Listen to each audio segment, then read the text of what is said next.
all I can think about is dressing up as Scooby-Doo and singing the Scooby-Doo theme song. Okay. All right, let's go. Raggy.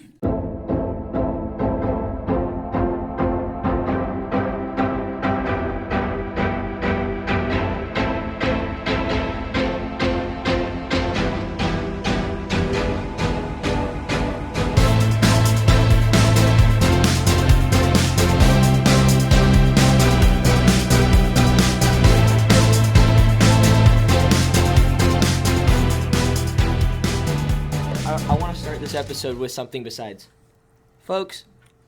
Well, that's my ads. Oh, you know no, what? We're not doing the ad this time. Well, okay. We are doing ads this time. We have a new sponsor. We have a new sponsor. We're not talking about that yet, though, Brad. Oh, I'm sorry. I thought we would just go right into Lock of the Week because No. Yes. Can we talk about how our week was? No, how was your week, Carl? Nobody cares how your week is. Carl, how was Everybody your week? wants you to roll the dice. How was your week? Pretty good. Pretty good. Crowd's in a bad mood. Why are you in a bad mood? Because I don't like this. I don't like being bad at stuff. Well, it's too bad. You guys ready to roll or what? I'm not. Who wants to roll first? Okay, can we? I think Crowd should get the choice to roll first. Hold on. Okay, because let's you see rolled what the first odds. last time. You guys both had Hold on. But we should do heat check first, right? What? Why? I don't know. For Delay what? the inevitable. Okay, we can do heat check. Guys, listen. Brad's on the board. Brad's on the board. He predicted that the Houston Astros would win World Series as of Game 3. Crazy, I know. Earning Crazy him take. 75 points, everybody. So 75 for Brad. Okay. Everybody else has not predicted anything. Has anyone lost? Oh, any no. points? Georgia did beat Tennessee as well. So Brad hitting. I never took that. No. No, you didn't, but you still have Tennessee in the college football playoff, and they're 5 right now. And Georgia went like this. But I don't think Tennessee's out because Incredible. listen, like they don't play another tough game the rest of the year. That's All a right? good thing. TCU is going to Yeah, lose. you want them to make the playoffs. And don't Michigan you? and Ohio State are going to cannibalize each other. Okay? So one of those two teams is going to make it. Yum. Georgia's going to make it because they're not going to lose unless they lose in the SEC championship game. We know Tennessee's not going to play in the SEC championship game, so they can't lose another big game. Yep. And on top of that, they've already beat Alabama and LSU very handedly. Big time. So- handedly is. That's what I'm saying. So I still think you're in a pretty good spot. The only thing that throws a little wrench in your game is if the Ducks are on the table, which is what I predicted on the heat check. You know what I mean, brother? They also So you'll be fine. finish up the year with 3 of the toughest games against the 7-2 Huskies. Yeah. And Oh, at home, right? At home this weekend. Oh, so. I may or may Then not they got be going. the Beavers to finish the year. Yeah, At they also Corvallis. play In the Utes. Corvo. They play the Utes in between, which At is home. probably their toughest game. Right. To be honest with They you. play the Utes at Utah. No, Utes, at it's home. Utes at home. Oh, in okay. Eugene. All right, you got Utes a at chance home. then. You got a chance. So- But I'm on the board first, officially. Yeah, officially, guys, round of applause. Brad. Yay. Thank you. Thank you. Now roll. Now take that clown picture off Twitter. Right now. We'll see what happens. All right. Who's rolling first? Let's go. Okay, well, let's update. Let's do what the people want. Let's update them on the punishments. I will be the first to tell you I have not washed any cars yet, so I am stacking punishments. I will wash a car. I think deep down we're all waiting for it to snow. For being honest, And I can't wait for Kraut to go to IHOP. I can't wait for that either. It's gonna be great. Hasn't happened. Totally yet. hasn't happened yet. You know what I mean? You Hasn't definitely happened yet. can't tell from the 10 pounds. That I look different. That shirt looks gigantic on you. What are you talking about? Yeah, I feel great. Great about shirt, my by health. the way. Thanks. You look great. Demarinus. really good, The Seattle Mariners. Demarinus. really All good. right. Okay, so Who's rolling first? but we have a new punishment. Okay, yeah, because yeah. Tread No, got let's the go through- ACT, Yeah, I did. SAT. I gotta schedule that. So happy about that. I cannot wait. Oh, this was also, I would like to say, Dylan Wright. Shout out Dylan Wright. Oh yeah. Friend of the podcast, is my man. sponsoring Tread's SAT. Yep. So we're shouting out Dylan. Are we That's what he hammering says. shout-outs I'll right believe now? it. Yeah, when I see it. well, he's sponsoring this, Okay. so we have Yeah. to shout out Dylan. Yeah, we're shout out we're Dylan basically Wright. Yeah. in debt to Dylan Wright. He deserves it. He deserves it. And he said it's based on the moral ground that Tread will not, what? Oh, I'm not gonna Tank it on Okay, Tank the let's get SAT. it out there. I'm a competitor. I am not tanking the SAT. Also, how embarrassing is that? Which is why If I'm just mailing it in, who cares? softest mentality on earth. Which is why I'm going to dominate this SAT. What is our over-under? What do you got? I cannot wait for the score. I can't wait for the score. I'm good for the heat check. What's I'm our good for the heat check. I'm going over. I'm going to take the over 1,200. What's 1,200 is a lot. No. I think you're sneaky smart, dude. I'm going to put it right there. My man. No. What are we setting the line at? What's average? Can we look up average real quick? Right, you guys have computers? This one's average, Phil, I think, is like 11 or 10 or 1,000. Average is 1,000. You think he's going to get over 1,200? 20-something hundred is average good. Average SAT score is 1060. I'm going to take the over 11. I think we'll set the line at 11. The over-under at 11. Okay, I have under. I think that's the easiest I've ever done. You don't think Tread is smarter than an average 16 to 17-year-old kid? You mean the college baseball coach that's been out of school for I don't know how many years? Yeah, I'm taking the under. I'll take the over. We'll go straight up, 1 for 1. 100 plus, 100 minus. 100 minus, 100 plus. Okay. Tread got that? Over 1,100. Come on, Tread. And I can't wait for the score to be published. And then I get 1,000 points if I hit 1,100 right on the head. How about that? You get 1,000? I'm just playing. No. All right. But that's going to be my Twitter head, I think, is Tread's SAT score. That'd be good. All right, so back to the matter at hand. Brad, do you want to read off the punishments, or would you like me to? Go ahead. Okay. If one of these guys rolls a 1, they have to caddy 18 holes for both hosts. That's the one. Roll for number 2 is public Christmas caroling. Okay. 3, laundry luchador, where you dress up like a luchador and go do your laundry at the local laundromat. Number 4, a 5K. Okay. Number 5, the Watch All the Harry Potters marathon. Rules to be determined as we continue, but that could be 19 hours of movies. And then number 6, my new personal favorite, being introduced this week. Yeah, because he's not rolling for it. On the pod. Cosplay karaoke, where you have to dress up like a character and sing their theme song at a local karaoke establishment. So, Kraut, would you like to roll first or let Brad take the honors? Give me the dice. He wants it.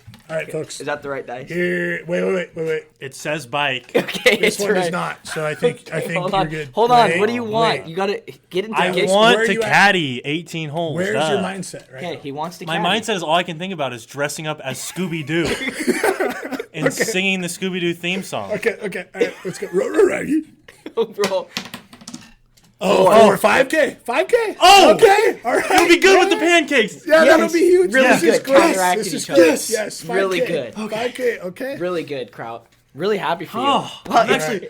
He's Wow. so relieved. the dice is real. Wow, it gave back. Yep. Brad. I'm so terrified. Brad. So what's a 4 now? Just a reroll? 4 is a reroll. That's why he went first. It's a So risk. if you're a real dice god, a 1. Please. If you're a real dice Actually, god, I don't care. 1 through 3, I'm okay with. I'll do laundry luchador. I don't you're care. Heavenly good in dice tights. god.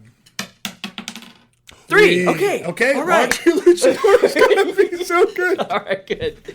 All right. That's not bad. Oh, Brad's dodge. stoked because he gets to take his shirt off. Yeah. He's just so fired up for that. No, I'm God, not. that's But gonna dodged be a fantastic. bullet. Whew. Oh man, that's Okay. so good. Oh my gosh. Wow. How did Turkey we trot? Question mark? Turkey trot's a good one. I don't have much time to train. No, you don't. You don't need to good. train. You're gonna be fine. Turkey No, trot. you'll be good. They have a 5K back Every home in time- the Shug. Every Turkey time. trot. Okay, that's a good Okay. one. Every good. time Are you going run for the around, turkey trot? Yeah, I'm in for every the time turkey you run trot. around and we see you, we'll go.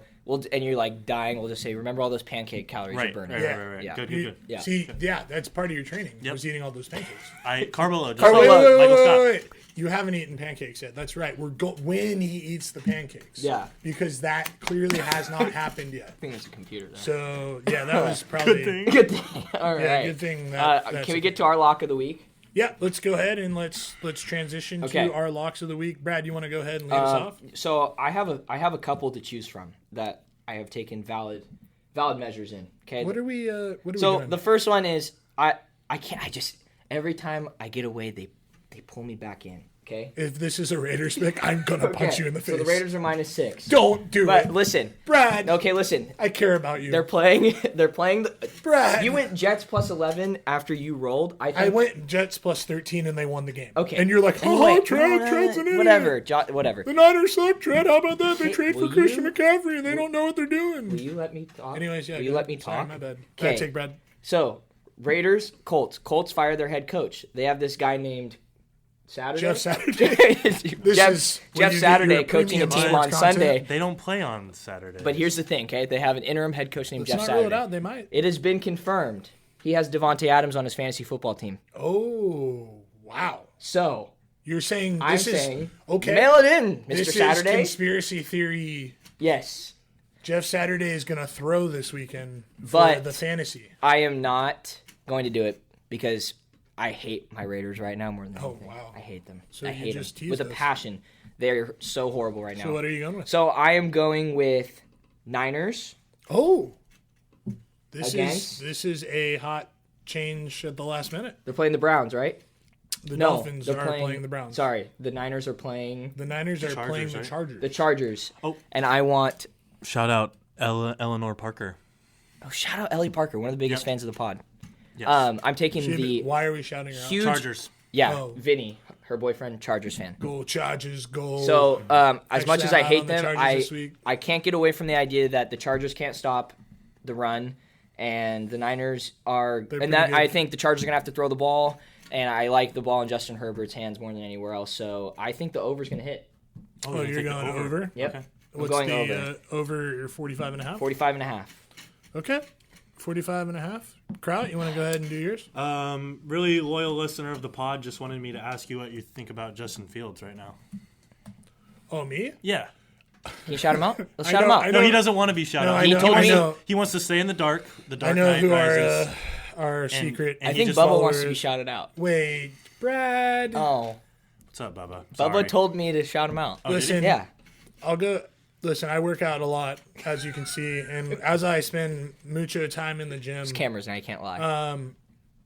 Bubba will approach me and tell me that Justin Fields is QB1 every week. And I'm going to be honest. He's kind of right. He's been pretty good lately. And actually, hot take, the win this weekend, if you're tanking, is as good as any tanking win in the history of football. They lost by 3 and scored 32 points. Justin Fields looked like an animal out there, and 175 rushing he yards. absolutely went bonkers. That's crazy. And they still lost the game. So it's like, yeah, we have a quarterback.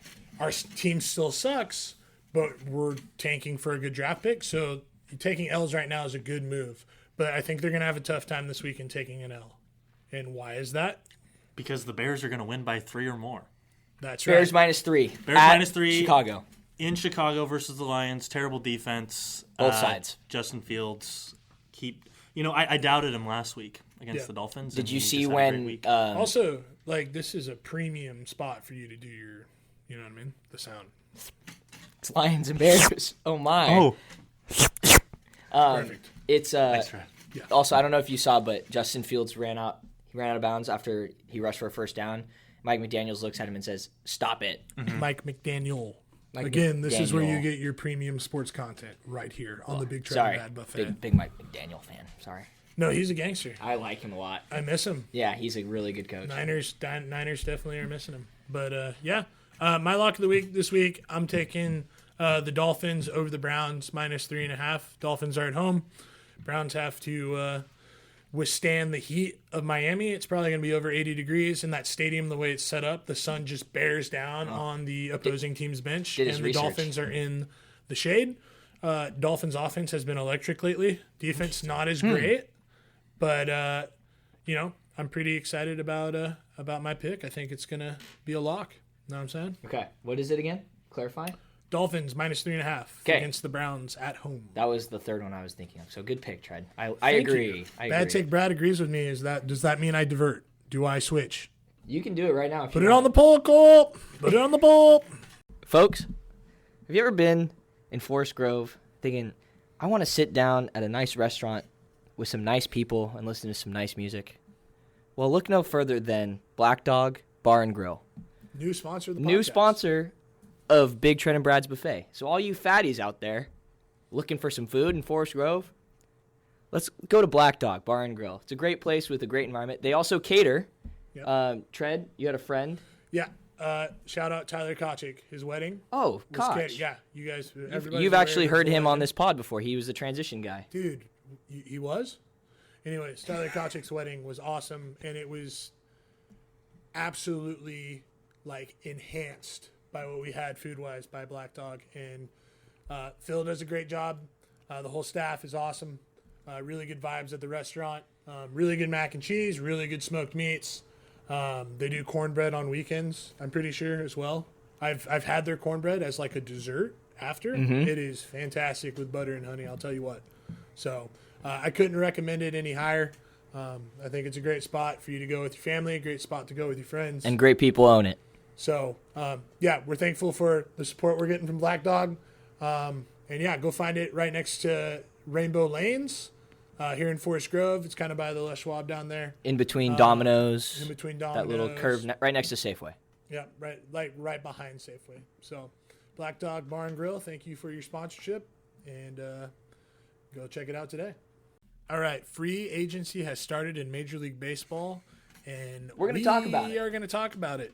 We're also going to give our predictions kind of for free agency going forward. First one off the board. Brad, what was Edwin Diaz's 5-year contract worth? I'm pretty sure it was $300 million. Right? $300 billion? It's $102 million. $102 million, 5 years to Edwin Diaz. A lot of money for a closer, but yes. The guy's locked down and he's electric. He comes out to trumpet, so that's pretty exciting. Yeah. So yeah, we're gonna kind of try our hand at predicting the MLB free agents. Maybe we'll have a little bit of a point system for the board if we correct them right. Yep. We'll hot take accountability board. I like it. We'll discuss that as we go forward. So we're gonna start with there's a little bit of a theme. Obviously, in this free agency period, a lot of shortstops. So this will be very shortstop centric. Plus, we're placating Brad because he loves infield.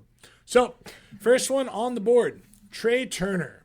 We're going to go ahead and start with Kraut and work our way back across. Kraut, where do you think Trey Turner ends up next year? I can't focus until you tell me what placate means.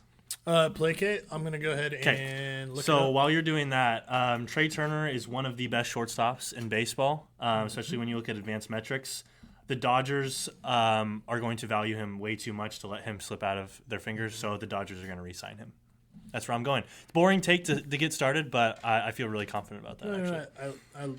I don't hate the take. Placating. Placate. Verb, to soothe or mollify, especially by concessions. Appease is like a synonym. Appease me, Brad, with your take on Trey Turner. What do you got? I also agree with Kraut. As of now, we know that he wants to go to Philly, apparently. But I think Philly likes Stott, right? That's his last name? Yep. Bryson Stott. Bryson Stott. I think they like Stott. I like Stott at Philly just Philly. played in the World Series. Yep. Did you watch it? I watched it. Okay. I just didn't want to say the wrong name. I've already been hot tonight, so I didn't want to keep going. But I think Bryson Stott is kind of solidified there. They can't really move him. Maybe to second base if they get Trey Turner, but I think he's going to stay in LA. Segura's been a stud, though. I think he's going to stay in LA because I think they're going to pay him. So I think he's just going to stay. Okay, I'm going to go ahead and say that Trey Turner is going to end up a Philadelphia Philly. But I think what I will say is that he's not coming back to the Dodgers. Here's why. I don't know if you guys saw that video. Did you see the John Hamm video, the pump up video that he put out? Saw that. So him and his agent created this video to like pump up Trey Turner with John Hamm, the actor, like voiceovering it. Okay. I saw that. And they sent it to all of the teams in Major League Baseball. And the reason why they do that, right, is to get the owners kind of excited because at the end of the day, like, owners don't really give a care about like spreadsheets and all the analytics. Yeah. They want like they care about the superstar factor and they care about selling tickets and having star power. And I think when you listen, one the Phillies were, right there in the World Series in the mix of it, right? Electric atmosphere there in the playoffs. So obviously like pretty good season financially, coupled with their owner literally told Bryce Harper, like, I think we underpaid you during the NLCS celebration, which makes me think that guy's like willing to fork out even more money for $300 million for what they have. Right. And if you look at what they have coming back this year, Bryce Harper's still on a deal. Wheeler, Realmuto, Castellanos, Schwarber, and Nola. But everybody else that's relevant on that roster is either in arbitration or is before arbitration. Yeah. So their returning payroll isn't really like crazy high. So I think like they could really make a splash here and kind of overpay Trey Turner and be kind of in the same realm as like maybe not the Mets and the Dodgers, but I think they could boost themselves to a point that they're not going to really take too many arbitration hits. Their active payroll right now is I think 140 million, something along those lines. So I think they could take Trey Turner. Are we looking that up? So yeah, I think Trey's going to end up as a Philly. I think if they go Trey, then they can use Stott and Segura and kind of platoon them a little bit, right? So Segura plays against lefties, Stott plays against righties.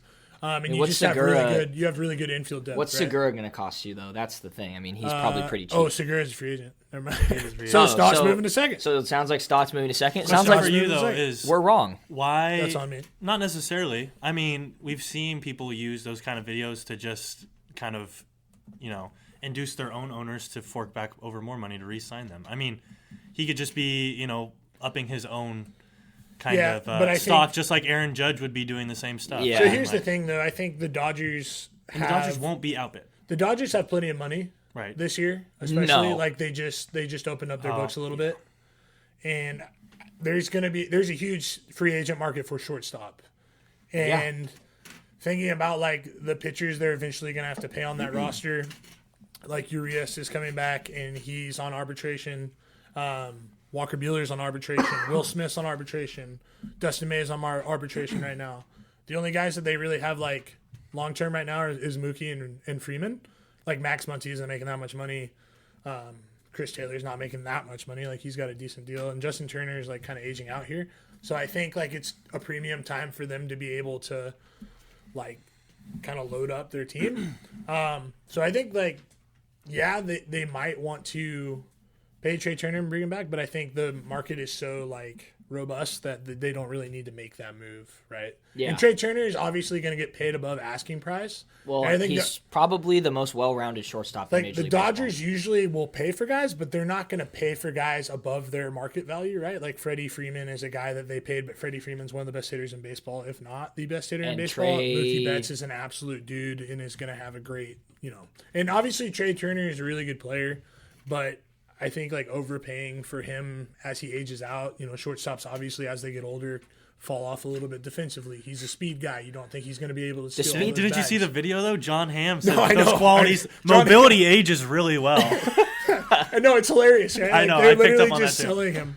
But yeah, I think Trey Turner ends up at Philly, but I really would even put it on the hot take accountability board. Yeah. I'm going to go ahead and say Trey Turner will not be a Dodger next year. That's a hot take, I think. I would agree that is a hot take. It's kind of hot. If I bet 100, It's the biggest money market going after their guy, kind of. Yeah. Their free agent dude. can I I bet 100 and make?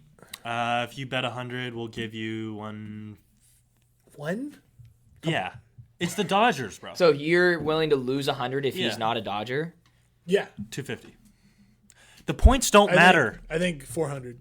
No I think plus 200. chance. 200. 300. 250. 26. 250, right where we were. I'll do 251. Good negotiation, crowd. We started with that. I'll do number. 251. This guy, 251? 251. 249. you think this now. guy's going to get above 1,100 on his 249. SAT? 251. Yeah. 251. No. 249. Sorry. We set the line. 250 it is. Sounds Okay, good. yep. Got him again, bro. This guy sucks. God, I'm an idiot. All right. Did we get bamboozled? I Next don't, free I don't agent- think we did. Next free agent on the board, Jacob DeGrom. This Crowd. one's so tough. Yeah, I'll start off. I see him being a Brave. I don't know why. I see them kind of revamping kind of that three-headed dragon that they used to have back in the day. And I just think that he fits their culture. I think he's looking for a team with good culture. And, I wouldn't be surprised if he ends up, in Atlanta. I just have a feeling. Brad. The one place I know he's not going is back to the Mets. Ooh, you're going to put it on the board? I'm going to put it on the board because I've seen some things that they've come out and said that they won't overpay him. I forget what the term was, but they came out and said that he's that they really don't see him being like, they won't pay him if he's overvalued or something of that nature. So, and I don't think every other team is thinking the exact opposite. I think they're thinking that there's a chance we can go get the best pitcher that's maybe ever pitched in the history of baseball, so they're going to pay for him. I'm trying to run through my head of big market teams. I'm kind of in between him going to like a team like the Angels or Rangers that have just a ton of money if they free cap up. but I also could see him going to like the Yankees or Red somewhere Sox. like that. But Red Sox. Could be. Red Sox, Sleeper, yeah. right? So I'm gonna go big sleeper and say I'm gonna say Rangers. Okay. I also agree. I think he will be a Ranger next year. Look at that. Reason being is the Rangers made big free agent signings in Corey Seager and your boy Marcus Semien. Do they have capital? They have but they're going for it. They just hired Bruce Bochy. They're gonna want to make. Right. I mean, again, you don't sign Semien and Seager last offseason to sit around and let everybody else do stuff. Unless you're a bad organization. Correct, but like I think the Rangers and Chris Young have a pretty good feel for what they want to do. Okay. He's a pretty forward-thinking GM. Okay. I think in his head, like they knew that this year wasn't the year, but they had prospects coming up. They knew that they could sign their middle infield long term. Yeah. And then this free agent market would have at least one or two aces that they could put on their team. Yep. I thought I they like really that. utilized John Gray very well last year. I'm not really sure if he's. Let me look. Texas Rangers. Where were the other? He was also looking at San Francisco. He was also looking at what are the other teams that popped up? We're talking to Grom still. Yeah. I think Rangers, Braves, Red Sox, Yankees, obviously the Mets. Yeah, John Gray's back next year. So John Gray with another ace at the top, I think they could compete in the NL West or AL West. Sorry. AL West. Yeah. I think they can as well. So I mean, I think they'll have a pretty good team.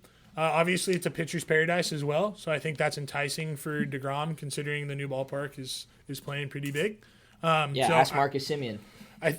Me and Brad have talked about that over time. So I think DeGrom's going to end up being a Ranger. So Okay. I like it. back to the shortstop theme, Carlos Correa. Where do we think he ends up next year? Oh, this one's so juicy. It's crazy. No, It is you a got fun it. one. You go first. The second best shortstop in free agency, I think. Yes. I'd agree. Behind Trey And Turner. I'd agree. Without some injuries, potentially the best. Yeah.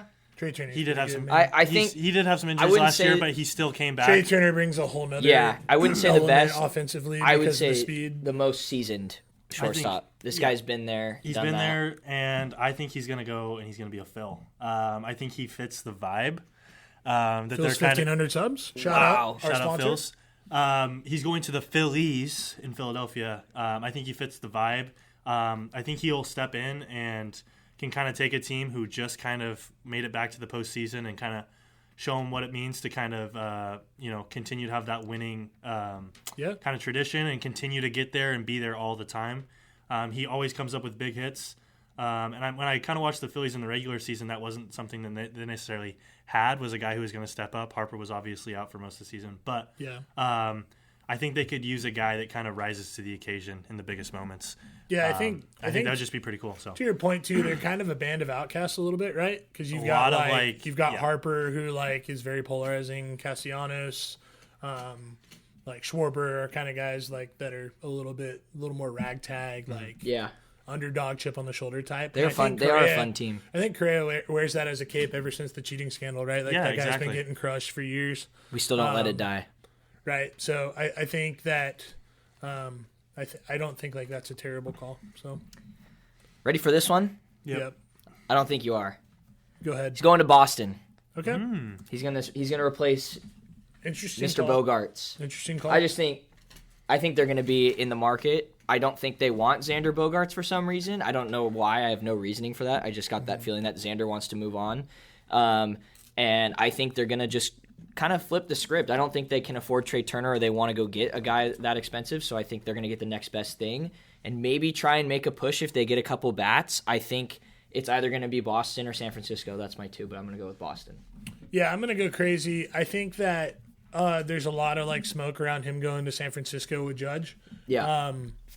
And when that happens in my life and I start getting excited, the first thing that happens to me is the Dodgers sweep in and ruin my life. So I'm going to say this is the hottest of hot takes. Oh, he's going to go redemption path and say, hey, I'm sorry that we cheated against you, Dodgers, but I'm here to come in and flip the script on my rep, and I'm going to come to LA and win a big one for you guys. I think reasoning too. This guy. I think the reasoning too is the guy's very analytically minded. The Dodgers are run very analytically. Mm-hmm. They're very new age in the way that they look at things, and so is he. But yet they don't want Trey Turner. Yeah. Yeah, but my point is they're probably going to pay market value for Carlos Correa, whereas like you're going to have to overspend for Trey. Trey Turner is doing the whole like, let's get this huge bidding war going for me, where Carlos Correa is clearly leaving the Twins because he's like, we're not going to win. I want to go somewhere where I can win right now and go get more championships. Yeah, but and I think he tried out Minnesota and realized like, hey, this isn't for me. And now he's going to go out and try to win somewhere. I think they're, as frustrating as it is for me to say, and as modest as I can be, there is not a better organization in the National League built to win right now than the Atlanta Braves. than the Los Angeles Dodgers. God, I can't believe I said that out loud. So clip it, save it, store it, do the whole thing. I think Carlos Correa ends up in LA, which is a crazy take. So wow. Yeah, that's so the Dodgers are going to let Trey Turner go. Yes. Who led the team in batting average, and I'm pretty sure he was up there in RBIs. I think the Dodgers have done just fine in the past of letting guys walk and bouncing back and doing just fine. Yeah, but Trey Turner's not a guy that's just a guy. Okay, but they didn't even raise Trey Turner. They traded for Trey Turner. Well, like you said like you said earlier about owners, like you said earlier about owners wanting players that the fan base is the superstars. Mm-hmm. You're telling me that going out and getting Carlos Correa is going to please a fan base when you could have Trey Turner. And it's the Dodgers, so money doesn't matter. Well, I don't think that's going to be their only move, but I do think that's a good replacement for Trey Turner at shortstop. I think it's a great replacement for Trey Turner, but I just don't see it happening. I'm just saying, Carlos Correa is going to be rumored to the Giants, and the Dodgers are going to outbid us and ruin our lives. Okay, all right. So that's just been my experience. Back to the pitching side. Justin Verlander, where's he heading, Kraut? Kind of in a similar vein as DeGrom. I think the Rangers are a team that would go out and like overbid on like a guy like that. I mean, we kind of saw it with Seager. He already lives in Houston too. So exactly, he's a Texas guy. He's just gonna stay in Texas. Stay in Texas. I could see him, and especially with how well I know the World Series game wasn't great, but Houston and Dallas are like super close to each other. He pitched pretty well in the postseason. Just raised his stock. Really good in the World Series. Really good in the World Series. Said. Well, are you being serious? Yeah. Well, the last game he pitched really well. He did pitch well in the last game. He's trying. He's being. I'm serious. Being he's being. Okay. Yeah. No, I'm serious. He pitched really good in the last game of the World Series. But he did pitch fairly well, and I think that shot his stock up. And I don't think the Rangers. I don't want to be mean to them, but when I see the picks like Corey Seager and Marcus Semien, I think that they could make another kind of iffy move in a guy like Justin Verlander. Well, I think regardless, like the Rangers are going to get an ace, so it's kind of like who are they going to get? Are they going to get DeGrom? Are they going to get Verlander? Are they going to get Rodon? Like I kind of see DeGrom as a guy who wants to win, having played in New York and having to go through that. Dude, like listen, Bruce Bochy is not signing up to be a Texas Ranger if he doesn't hear from their management that they're going to go in and try to get guys. Yeah, so I agree. Think, that move is kind of crazy. Like the Rangers are going to go bonkers. That move is wild. You have a good Mariners team and a still great Astros team in that division. And a great A's team. All right, let's move on. All right, where are you going, Brad? He's staying in Houston. I just don't think he's going to go anywhere else. Yeah, I agree. I just see it's storybook. Yeah, I also have him going back to the Astros. I think the Astros revitalized his career at a time where he was kind of at a crossroads where he was kind of close to retirement, and then all of a sudden he made a huge resurgence. I think he just won a World Series with them. They're going to do like the little honeymoon, like make sure they bring him back type deal. Yeah. Even though he's got a player option this year, everything that you're reading is that he's going to decline that and try to make a little more money. Which I don't blame him. But I think regardless, like he's going to be... He's still really good. I mean, like it's the same vibe as Charlie Morton. Like Charlie Morton's making a ton of money with the Braves right now. Yeah, he's I agree. 39 or 40 as well. It's a good comp. And he's a better version of Charlie Morton, right? Like he's very much like in the mix to be a Cy Young candidate at 40 years old, which is 100% like he's probably going to play by the rules too. It's like, pretty crazy to think about, actually. But anyways, Xander Bogaerts back to shortstop. Where do we think he's going, Kraut? The Seattle Mariners. We got the Mariners. And here's why. Bogaerts. It's because I just don't see one of these big blockbuster shortstops going to Seattle. I really don't. I do see an aging guy kind of having to be the fourth guy out when you think about Swanson, when you think about Turner, when you think about Correa. Bogaerts is going to have to take a little bit less, and Seattle's going to value that because this guy, in all likelihood, could be, playing second base. I don't see them moving J.P. Crawford out of shortstop with how well their clubhouse and everything is going up in Seattle. So they want to go sign a shortstop that's going to play second base for them. And I think Bogaerts isn't a bad move. Whenever I watch, this is just anecdotally, the dude just like plays the game the right way. I think Seattle's kind of a good fit for him in terms of they always battle down to their last strike, and he comes up with big hits with a weird swing, and he just kind of does it. So I think he's going to be up in Seattle. He does rake. And the Emerald City. Yeah. Okay. What do you got? I have the same thought as one of us. I think he's going to Atlanta. You going Braves? I think he's going to go to the Braves, and I wish we... Spoiler alert. Spoiler alert. Sorry, I was trying to stop that mid-sentence. I read the Excel sheet, everybody. Hi, Brad. No, but I wish we were talking about somebody else before him to get more of my reasoning in, but we'll talk later. Dansby's leaving. But we'll talk about that later. Yeah. I think that the Braves are the best at getting players below value, and I think they're going to get the under-the-radar, not the best shortstop in free agency, but somebody who's going to be cheaper than the shortstop they have to pay, who's probably a better all-around ball player in Dansby Swanson. Oh, dude, that's a bad take. So they're going to let Dansby go. Oh, my God. All-around baseball player, defense included. Dude. Dansby is really good. Put it on the board. Yeah, you can put it on the board. Bad take. Such a bad We'll take. We'll check numbers after, but I don't think that's a bad take at all. Xander is going to Atlanta. Everyone's gonna be like, "Oh my God, this guy's a free agent, and we didn't go get him." I think that's gonna be kind of the jig that the Braves go for. Dude, what are we doing? The Braves aren't even gonna get a shortstop. So go ahead, Tread. Dansby is so good. Yeah. I've got.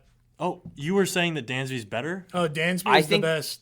Dansby's better than Bogarts? I think Dansby is better than Bogarts all around. We agree, dude. That's what I'm saying. I thought you were saying Bogarts. No, I'm saying that they're going to let a better shortstop go because they don't want to pay him because that would be against the Braves' MO. They're going to go get somebody that they think they can get for cheaper who's going to hit the crap out of the baseball. That's what I was saying. You guys were thinking I was saying Xander was better? Yeah. No, Dansby Swanson is a way better baseball player than Xander Bogaerts. Xander Bogaerts is a more consistent hitter. Go ahead, Tread. Not this past year. Go for it, Tread. I mean, like, Dansby's a good defender, but it's not like Bogaerts is losing you DRS. Like, he's not a very amazing defensive shortstop. No, he's not, but he's not bad. He's not like a liability at short. And he hits. Dansby's like really good, but like he also like Bogaerts rakes. Tread, where has Xander unequivocally rakes? Where has Xander at shortstop, which is like one of the lower offensive positions? It's not my question. Where does Xander Bogaerts play? In what city? Yeah, he played in Boston. And he played with a big old wall not that far away in left field. Yeah. He's inflated slightly. Yeah, but like Georgia's not like a non-offensive I'm just saying, situation. He is a slightly inflated hitter. I'm taking Xander to the Braves as well. I think that similar to your all reasoning, that we agree. I just think your reasoning is different, but I just don't think. I think Dansby and Bogaerts are. I would take the offense over like Dansby's glove, and Dansby also is going to continue to get older. Like it is what it is. Aren't we all, Tread? Yeah. Aren't we all getting older? No, for sure. But I think like to your point, like the Braves do a good job. Yeah. Signing guys under value. Exactly. He's probably the fourth or fifth, depending on how you look at it, best shortstop in the league, or not in the league, but on the market, right? So I think the reasoning's there. They got to replace him because he's probably going elsewhere because he's making a big deal about being a free agent. Yep. So I think you guys are forgetting about Vaughn Grissom and Ozzie Albies, and Vaughn Grissom's going to play shortstop. And they're not even. Atlanta has so much homegrown talent; they're not going to sign a shortstop. They don't need to, and that's not their MO. I agree with the homegrown talent. So Crowd and I had this discussion before. We've had this. So let's just get into Dansby. Let's just jump right into Dansby Swanson. Well, I don't have a Dansby take, so you got to get one. So I'll start. Replace the last one. I'll start Off the cuff. I really like the last one. Okay. I will start with Dansby. What does Dansby do this last year? He goes to arbitration. Okay, and what happens? They say that they're not paying him enough. He's a very good baseball player for what he's done over the past few years. Especially this last year. Exactly. Well, Atlanta's MO is not to overpay. It's to underpay and have everybody baffled about how they pay such good talent so little money. Because they pay them early before. They do. So I agree. The homegrown talent is a thing, but I think that Xander Bogaerts is not going to be that expensive in the eyes of a team like Atlanta that has been making a lot of money, a lot of capital. They're going to let Dansby walk because they value him. He's going to be overvalued. And they're going to go grab somebody like Xander that they can underpay for the value that they see in him while they allow talent to grow. Crap, we're going to get rid of the last one. What are you going with, Dansby? What'd you go with? I think Dansby is going to the San Francisco Giants. Oh, dude. I love how you just agree with Tread on literally everything. I did not see it. I did not see anything. This is amazing because I wrote Giants while he was My writing phone that. is off. My phone is off. I wrote There's Giants. nothing on my phone. I think back he's to going my to the point Giants. that Carlos Correa is going to go. Yeah, you're not going to get Carlos Correa. We're not getting Carlos. I don't think we're getting Carlos Correa. We're definitely not getting Trey Turner. Like, that's not happening. And I don't think Xander Bogaerts is coming to San Francisco. There you go. I don't know what it is. But, like, Dansby, like, in terms of, like, I don't know. I think Dansby is going to be the guy that we end up getting. I don't know why, but that's just what we're going with. And you didn't think he's better than Xander Bogaerts, but go ahead. Kraut, your turn. Well, I didn't have anything for I would rather have Xander Bogaerts than Dansby Swanson. I'm just going to go ahead and say the Dodgers link up with Freddie Freeman. That's a good – I don't mind that. That's not a bad Yeah, I don't think that's a bad take. You're going to go Dodgers. I just think Dansby is being slept Trey on for how good of a baseball player he is and how good of a couple years he's had. He's been a very good hitter. He's been a very good shortstop. He's won a World Series. Yeah. He's got the whole thing about him, and I think if he went to a big market team like LA, he would kick butt. I think he would. I don't think that's bad. No, it's a good take. Well, guys, those were our free agent predictions, part 1. That was fun. Yeah, it was a good time. Folks, take it from a group of guys who calls their fan base fatties when it comes to where you want to eat in Forest Grove. Phil's 1,500 subs is the best sub sandwich, not in Forest Grove, not in Oregon, not in the United States, but maybe the whole world. The world. The best. Phil runs one of the best sub shops in the whole world over at Phil's 1,500 subs next to the Safeway in Forest Grove. And you're doing yourself a disjustice if you've never been there and you've been in Forest Grove. Disjustice. That's a word. Come on by Phil's 1,500 subs today and get the best experience you ever had with a sub sandwich. We recommend ordering the Treadway and saying that Big Tread and Brad's Buffet sent you there. So all you fatties, get out there and go to Phil's 1,500 subs. Welcome back to Baseball Development Dice. Everyone's favorite segment. Everyone's favorite. This one, we're going to roll a dice. Which one? Really? Yeah, this one. We're gonna roll a dice like we always do. Oh, okay. Rolling a dice. Okay. Okay. 6 topics, 6 sides of a die. Mm-hmm. Okay. With the first 2 are mine Because I'm small. Right. 1 and 2, smallest numbers on a dice. Tiny. The first, if a 1 pops up, it would be only play shortstop. Question mark. That's the first topic. Is. If a 2 comes up on the dice, early strength training. Mm-hmm. Pretty basic topic there. Yep. 3 and 4 are Krauts because he's the mediumist. Mm-hmm. That's correct. Okay. 3 would be power versus strength. 4 is playing at age level or playing older. Yep. And 5 or 6 are for the fat guy over here on my right. Hey, I'm fat. Because he's, number 5 would be leadership and culture styles. Yep. 6 would be perceived velocity. Here we go. Yikes. One. Another- That's a 1. We're No, giving that's it a a 1. We're giving it a 1. On the crack. I like Yeah. it. Okay. That is my topic. Yes. Good job. did Only it. play shortstop question mark. What do you mean by that, Brad? I'm telling you right now, if you are young and you want to play college baseball and you are thinking about what position should I really dictate my career towards, Oh, we're going to get into it. I can already tell. you should try and be a shortstop, Tell us why, Brad. a.k.a. be a shortstop. Cap. You think that's cap? Well, tell us why, Brad. Okay. Well, first of all, if you're playing shortstop, you are most likely the most athletic person on the field. So, Hashtag Ryan Kraut, high school shortstop. okay, well, let's 17 just say, errors my senior year. Didn't have to tell you that, but I did anyway. Best athlete on the field, though. I think Nah, man. when you put the recruiting goggles on and you Yep. go look at a team, the first thing most coaches, recruiting coordinators, people looking at talent, the first place they look is shortstop Probably not the first place, but yeah. and a it's one of the glance places. at center field. Talking position players here. Sure. Yeah. Catchers No important, yeah. pitchers, catchers. We're talking the guys behind. 4 infielders, 3 outfielders. They look at shortstop first. Yep. Okay. I think if you look at old school styles of recruiting for very successful programs like Oregon State, Yeah, I was going to say Oregon State's they the one. basically only recruit shortstops, and they can, because it's proven that you can probably play anywhere else on the infield / outfield if you were a successful high school shortstop. Hashtag Lynn Benton Community College as well. So Big shortstops everywhere. I'm not saying I'm a firm believer in the idea that you can't go play third base or first base, but I believe that if you are young and looking for ways to develop as a defensive player to get more looks if you want to play college baseball, you have the best odds if you play shortstop. I'm going to disagree. Go ahead. And I'm just going to talk about my own kind of journey. Sure. I think that me playing shortstop, because I went to, shout out Washougal, just there wasn't a lot of talent, and I was not good. I was not good. Okay. But playing shortstop, I feel like, if we're talking just about recruiting, would lower my recruiting stock, because you said a coach is going to show up. So a coach shows up to a Washougal High School baseball game.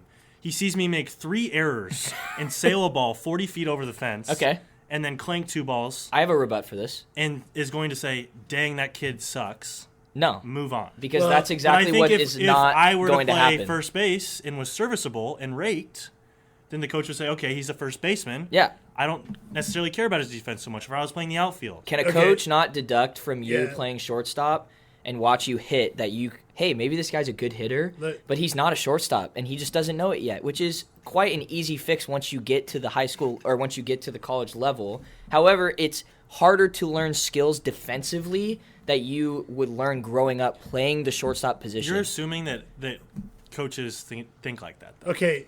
Yeah. Listen, Which let me is hop not in here. always true.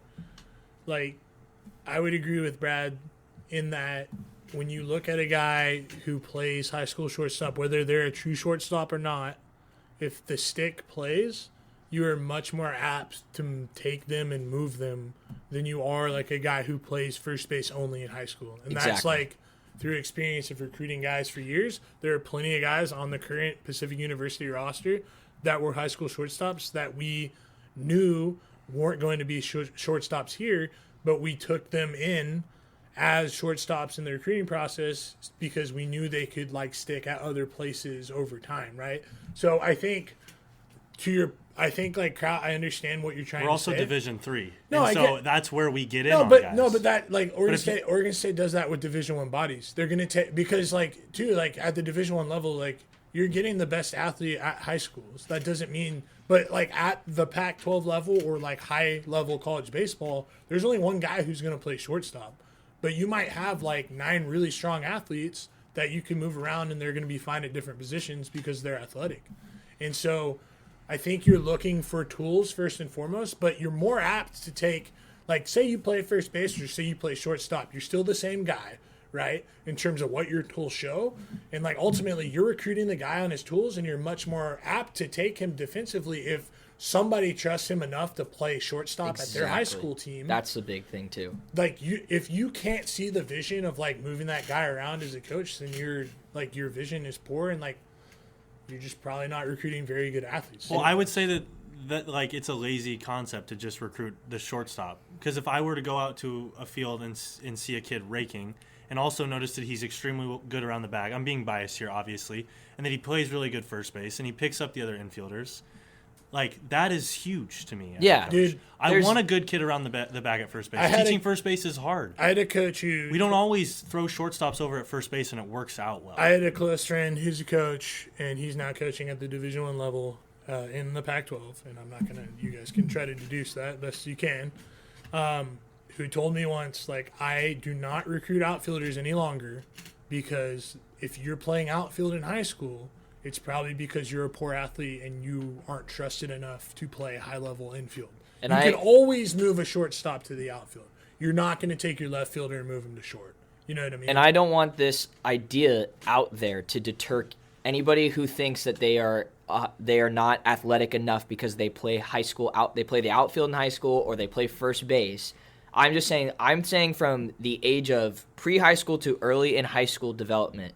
If you want the biggest bang for your buck when it comes to college eyes on you, I think if you are a feasible shortstop, you have a leg up. I was a shortstop in high school, and I was a feasible defensive shortstop, but I wasn't as developed as I was when I was playing college baseball, and I never played a lick of varsity shortstop college baseball in my life. But I played second base. But however, being a shortstop in high school gave me an advantage speed-wise, athleticism. I can catch pop flies easier. There was a lot of advantages that came my way from being a shortstop in high school. Well, it's the most challenging position to play defensively besides catcher, right? Like, you have to – it's the rangiest position. You have to make the most challenging throws. You're going to have tough angles on fly balls. you have priority on fly balls, so you can learn how to call guys off / not call guys off on tweener balls. Like, there's just, you have to cover the bag. You have to take care of a lot of things. Yeah, you have to captain the rest of the field. You're captaining the infield, and so, like, there's a skill set that you're developing, and even if you aren't adequate enough to play shortstop at the college level, you at least have, like, you've been through an experience of, like, being challenged defensively, so that now that the portion of the field that you're playing, you can kind of like compartmentalize, and you've kind of gone through everything that you need to go through to play any other position if you've played shortstop. So this is my number, and I just want to make this claim. If you are, this is the push for me.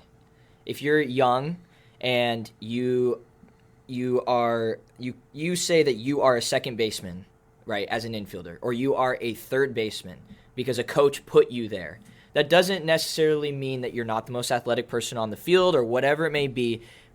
I don't think it's smart as a young athlete to compartmentalize yourself on those positions. You should think of yourself as a shortstop in a secondary position and be really good at that secondary position if that is your role being asked upon you. That doesn't mean that you cannot see yourself as a shortstop when it comes to your drills, your footwork, the way you work around a bag in practice. It can be shortstop driven at practice, and then you can work really well in other positions when it comes to whatever your role may be. I just think you give yourself the best advantage if you are a shortstop. I mean, we could talk about third base real quick because I think where the game is trending, third base is getting played more like shortstop than it really ever has. It's true. But we've seen shortstops make the move to third base and it not go great. Sure. Like, I mean, example. I'm not going to name. Pro example. Don't have pro examples on me. Okay, so yeah, I mean, like, the point is like, you are being really challenged as any shortstop. I guess my thing is, why wouldn't you just be obviously like, so the constant here is you need a hit. Here, I'll play devil's advocate. Yeah, 100%. You need a hit, or you need to be a plus defender at short.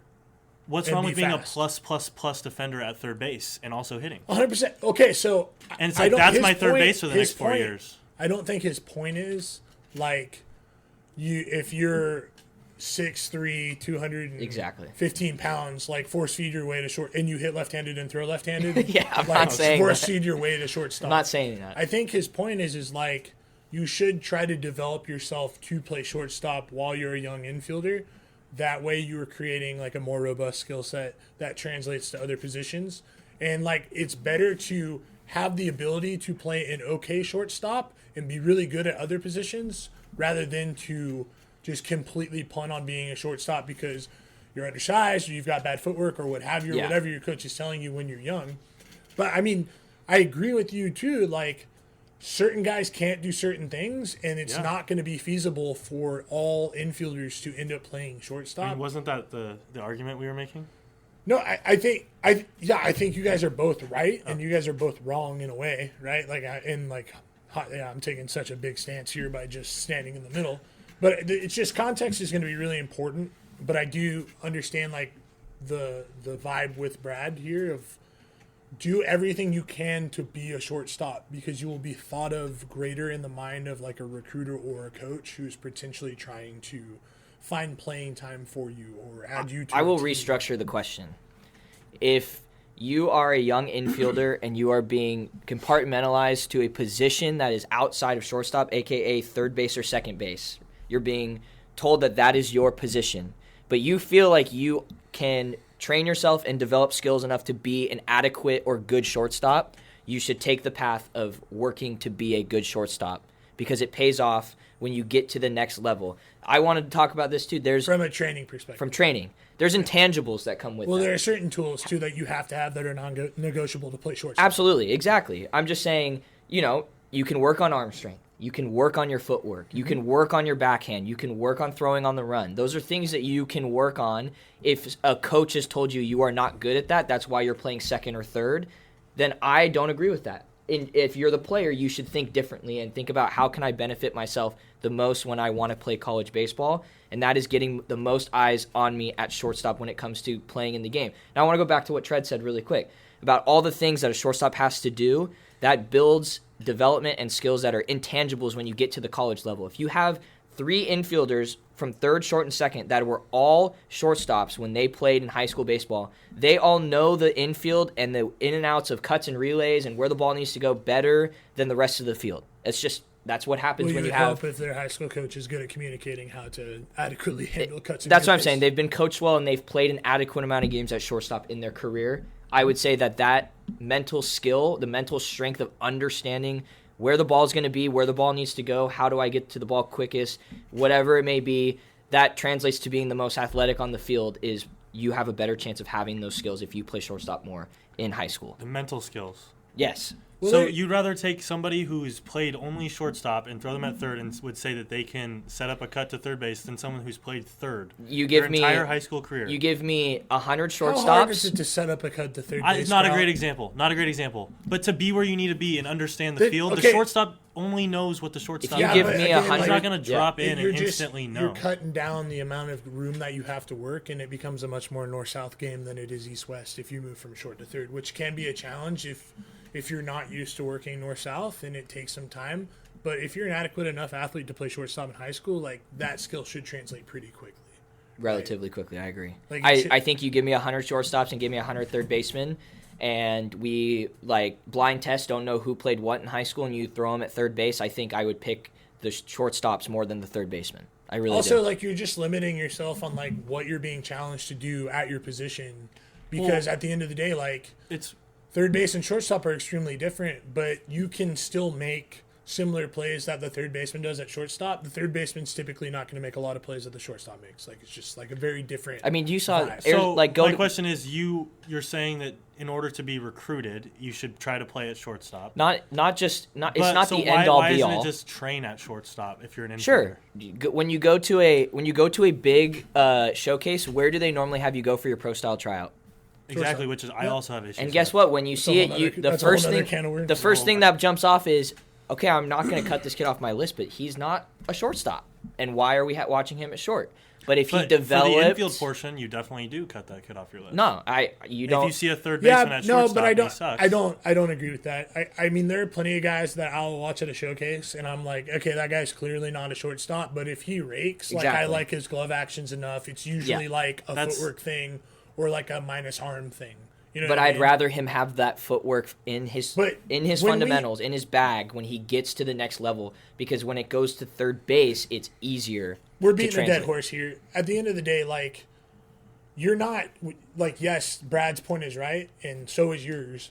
But at the same time, when I go to showcases, it's your bat better play, or you gotta go somewhere or another. The craziest thing we're talking about defense, and at the end of the day, it's just if you're gonna be a plus defender at shortstop and have a minus stick, you can still survive. Exactly. If you're going to be an average defender at shortstop, you better be able to swing it, and we'll probably move you position. Exactly. I mean, that's just. But I do agree with Brad in terms of skill development, and then maybe, and I understand your perspective of I didn't show very well in high school at shortstop. I was playing a position that wasn't my position that I ultimately needed to play. But you were the guy.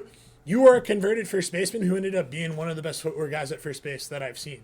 So, and it started off really rough, and there was a learning curve, but you were athletic enough to eventually figure it out, right? Whereas, there are first basemen that get recruited that are clearly never going to figure it out because they are minus athletes and they've been sitting at the one bag their entire career. That's what you don't want. Because they've never been challenged and they've never been asked to move in different planes, and they've done the same thing over and over again, and they're still bad at it. So, that's my point. Yeah, I'll play devil's advocate really, really quickly with you. So, Arenado and Matt Chapman played on the same high school team, right? So, there had to be at least 1 year where one of them played third and one of them played short. I wonder who played where. I'm pretty sure that Matt Chapman was the shortstop, but Arenado's probably, whatever, right? They're probably pretty equal, but Arenado's the better infielder overall, right? Makes more of the more insane plays. Yeah. Unequivocally, yes. But they're both very, very good, both top-tier defenders. And one of them played short, one of them played third. I'd be curious to see which one was which, because that would kind of elaborate a little bit. Yeah, but you're talking about pro guys. It's a different conversation. I'm just saying, when Kraut was talking about earlier, I think that's an interesting conversation. No, I think this is good chatter. I think too, word of the wise, and we can kind of cut this off. But if you're a high school infielder and you primarily play second, don't list yourself as a second baseman. List yourself as a middle infielder. You don't have to necessarily lie and say you play shortstop.